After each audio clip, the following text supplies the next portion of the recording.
Devocionais de fé, esperança e amor. Olá, meus irmãos, que a graça e a paz do nosso Senhor Jesus Cristo estejam com todos.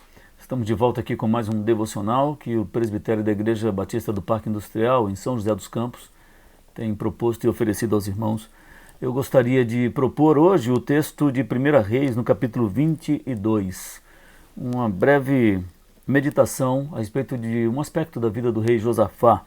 1 Reis 22, a partir do versículo 41. Eu vou ler nessa versão Almeida, século 21, que diz assim: Josafá, filho de Asa, começou a reinar sobre Judá no 4º ano de Acabe, rei de Israel. Josafá tinha 35 anos de idade quando começou a reinar e reinou 25 anos em Jerusalém. Sua mãe se chamava Azuba e era filha de Sili. Ele andou em todos os caminhos de seu pai, Asa, não se desviou deles, mas fez o que era reto perante o Senhor. Porém os altares não foram tirados, e o povo ainda sacrificava e queimava incenso neles. Josafá teve paz com o rei de Israel. Os demais atos de Josafá e o poder que mostrou e como guerreou estão escritos no livro das crônicas dos reis de Judá. Ele também expulsou da terra o restante dos prostitutos dos dias de seu pai Asa. Nesse tempo não havia rei em Edom. Um vice-rei governava. Josafá construiu navios de Tarsis para irem a Ofir em busca de ouro, mas não foram, porque os navios se quebraram em Ezion-Geber. Então Acasias, filho de Acabe, disse a Josafá: Vão os meus servos com os teus servos nos navios. Josafá, porém, não quis. Depois Josafá descansou com seus pais e foi sepultado junto a eles na cidade de Davi, seu pai, e em seu lugar reinou seu filho Jeorão. Meus irmãos, o rei Josafá é uma figura relativamente conhecida, dos relatos bíblicos. Ele foi um rei importante, um rei que temeu ao Senhor, fez o que era bom, fez o que era reto. Ele era descendente do rei Davi, ele era filho de Asa, que era descendente direto de Davi. Asa, por sua vez, o seu pai, foi um bom rei, que foi temente a Deus. E aqui no versículo 42 a gente vê que Josafá segue os seus passos. Diz que ele tinha 35 anos de idade quando começou a reinar, reinou 25 anos em Jerusalém, que é na parte sul. Ele foi rei de Judá. Nessa época Israel estava dividido entre os reinos do norte e do sul. No norte era Israel e a sul Judá. No reino do sul era onde os descendentes de Davi reinavam. Josafá foi dedicado, foi um homem temente a Deus, conforme nós lemos no texto. Por causa da sua dedicação ao Senhor, ele teve um reino bastante próspero, ele tinha paz, ele era um bom governante, tinha boas práticas governamentais, o seu povo gozava de paz e de prosperidade. As nações em volta temiam esse rei, traziam-lhe tributo. Então nós podemos concluir assim, numa rápida análise da vida do rei Josafá, que ele era um homem que agradava a Deus, ele se preocupava com isso e tinha êxito no seu reinado. Nós acabamos de ler aqui nessa seção do versículo 41 até o 51 do capítulo 22 de 1 Reis, um resumo bastante rápido da sua vida. A sua vida está mais detalhada no livro de 2 Crônicas, vai desde o capítulo 17 até o 21. Ali sim conta bastante sobre a história desse rei importante na nação de Israel. Eu escolhi essa sessão aqui, meus irmãos, de 1 Reis, porque outro dia eu li uma meditação do grande pregador Charles Spurgeon e ele destaca nesse texto aqui uma particularidade que é interessante e que pode ser útil para a minha vida e para a sua nos dias de hoje. No versículo 48 desse texto da Almeida século 21 nós lemos: Josafá construiu navios de Tarsis para irem a Ofir em busca de ouro, mas não foram porque os navios se quebraram em Ezion-Geber. Uma coisa muito interessante de se notar é que nesse mesmo esse primeiro livro de Reis, só que bem antes, no capítulo 9, no versículo 26, há um texto que diz assim, isso é na época do rei Salomão: O rei Salomão construiu também uma frota em Ezion-Geber, que está junto a Elote, na praia do Mar Vermelho, na terra de Edom. Irão mandou com aquela frota os seus próprios servos marinheiros, que conheciam o mar, acompanhando os servos de Salomão.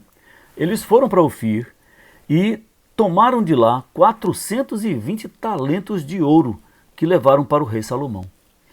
é muito interessante o paralelo desses dois textos.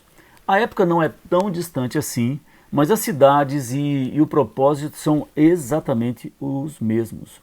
Só que os navios de Salomão retornam em segurança, abastecidos de bastante riqueza, e os navios de Josafá nunca chegaram à terra do ouro.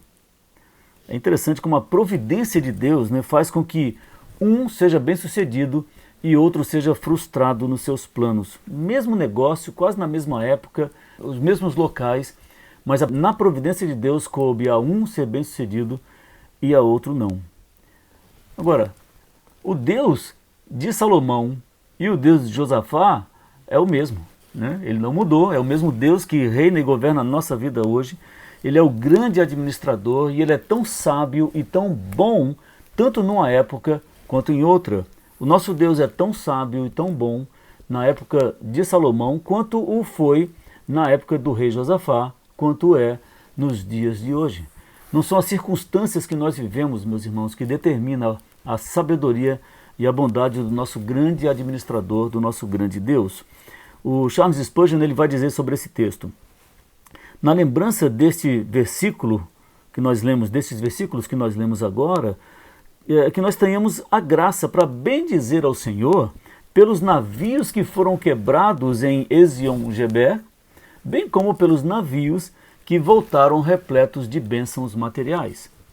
Como eu disse, alguns dos seus propósitos, dos seus planos, podem até ser frustrados, mas nós devemos dar graças a Deus pelos navios que não chegaram e também pelos navios que chegaram.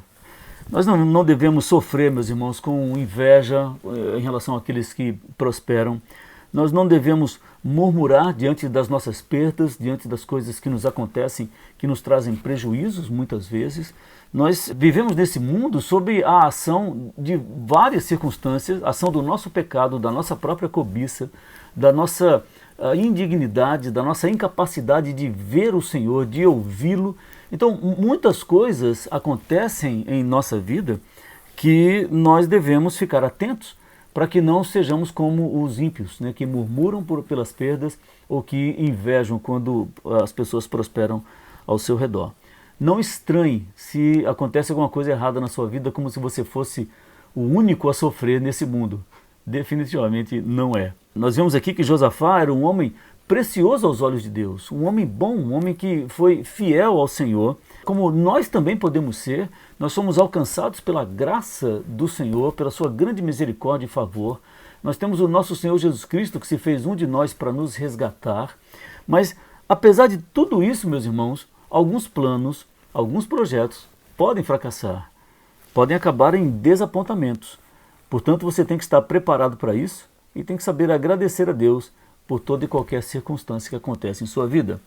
Agora, essa perda de Josafá, ela teve uma causa. É interessante a gente observar o que aconteceu, porque a causa que fez Josafá perder esses navios aqui é uma causa que hoje traz muitos problemas ao povo de Deus.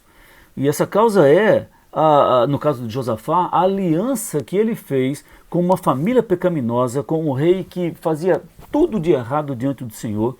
O seu companheirismo, esse foi um dos grandes problemas que aconteceu na vida de Josafá. Ele se aliava muito facilmente com pecadores, fazia alianças com reis ímpios, e isso trouxe grandes problemas, grandes males para a sua vida. No texto paralelo, lá em 2 Crônicas, no capítulo 20, nós lemos o seguinte, 2 Crônicas 20, a partir do 35, diz assim: depois disso, Josafá, rei de Judá, se aliou com Acasias, rei de Israel, que procedeu de forma ímpia. Aliou-se a ele para construírem navios que fossem a Tarsis. Eles construíram os navios em Ezion-Geber. Então Eliezer, filho de Dodava, de Maressa, profetizou contra Josafá, dizendo: o Senhor destruiu as tuas obras, porque te aliaste a Acasias, e os navios se despedaçaram e não puderam ir a Tarsis. Meus irmãos, como filhos de Deus, nós devemos ficar atentos com as nossas amizades, com os nossos compromissos, né, com as nossas alianças, o nosso companheirismo. Né? Há muitos crentes que desenvolvem amizades com descrentes com muito mais facilidade do que com seus irmãos na fé. Crentes que fazem alianças, que fazem compromissos, que fazem sociedades com gente que não conhece o mesmo Deus a quem o crente serve, nesse caso aqui. E certamente, quando isso acontece, os prejuízos são muito grandes. Crentes que têm muita facilidade de ter amizade com descrentes, normalmente são influenciados com ideias que não agradam ao Senhor e normalmente acabam por fazer coisas que desagradam ao nosso Pai. Ora, como filhos de Deus, nós sabemos, se a gente faz alguma coisa que desagrada ao nosso Pai, certamente a correção vem.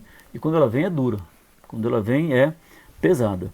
Aqui no caso de Josafá, houve um prejuízo, ele foi frustrado nos seus planos, mas como ele é filho de Deus, me parece aqui que essa disciplina foi uma disciplina paternal, né? Josafá entendeu e parece que essa disciplina o abençoou. Nós lemos no versículo 49 de 1 Reis 22.